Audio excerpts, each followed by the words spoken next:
Alright, so we're going to install the new cup holder assembly. You have the assembly itself, and you'll have a new horseshoe trim piece. So you'll see that this actually has a little push out for it. That's because when it actually interfaces with the cup holder in the top, it sets underneath there. So you can't use the OEM one.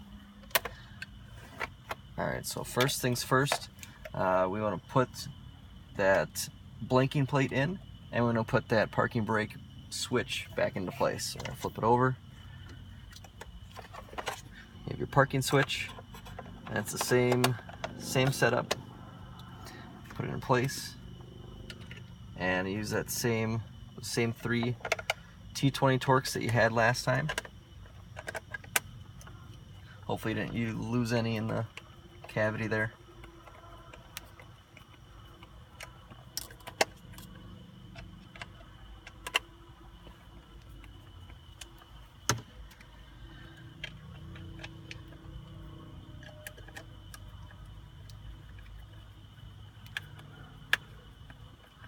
What's kind of nice about these assemblies, they actually come with the harness on it, so you don't have to deal with taking the little plastic trees off. That seemed to be such a burden. And something too, when you took off the old assembly, you might have had those white retaining clips fly everywhere. Maybe take a little look and make sure you didn't lose any. They're not necessary to make sure it doesn't fly off your car when you're moving, but it helps stop vibration. So don't forget this. Once you've got that parking brake in place, plug it in. Okay, and then we've got that blank piece from your OEM cup holder assembly. This snaps right in place. Okay, so we've got that. Now we can put this back in that cavity. We've got this connector that we have to connect back to the OEM harness. So you're going to plug that in first. All that is down below. Clicks right in. Just like the last one, you're going to start,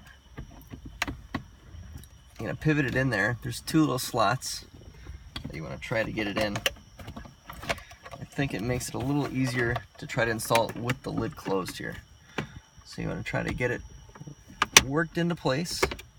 And sometimes it helps to wiggle this trim here to make sure you get underneath. There we go. And just push down.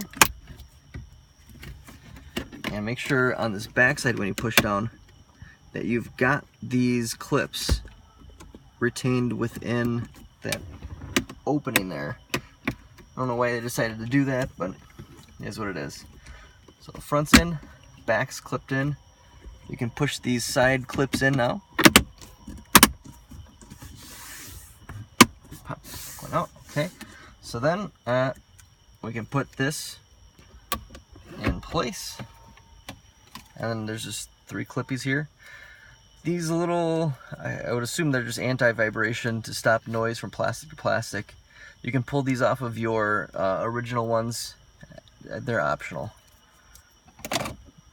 Snap this into place and finish it off with that last shift boot trim piece, and you're all done.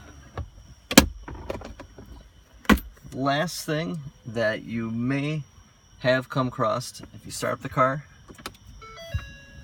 and it bings at you, it may or may not. So if you look right here, it says I'm ready to drive, but I've got my parking brake is flashing.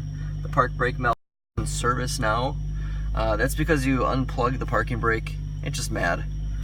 So just a matter of turning on the parking brake by pressing your brake and lifting up, and releasing the parking brake by pressing down and pressing the brake, and you're good to go. You're essentially resetting or reteaching the parking brake in and out. That's it.